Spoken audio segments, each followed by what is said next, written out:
dahilan bakit kayo magpapatay? Your Honor, katawan lang po kasi gusto niya sa akin. Mrs., ano namang pruweba mo? Your Honor, pag po naglalabing-labing kami, tinatakpan niya ng sako mukha ko. Yun. Ikaw naman, mister. Bakit mo tinatakpan? 1, 2, 3. Ikaw naman, mister. Bakit mo tinatakpan? Ikaw naman, mister. Ikaw naman, mister. Bakit mo naman tinatakpan ng sako mukha naman sa... Ikaw naman, mister. Bakit mo naman tinatakpan ng sako mukha naman sa... No comment po, Your Honor. Kaya na lang po talaga ako musga. Tingnan niyo yun, bastos talaga lalaking yan.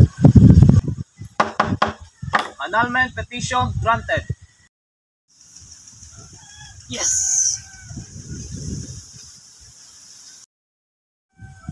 Bakit ngayon ka lang nag-file ng annulment?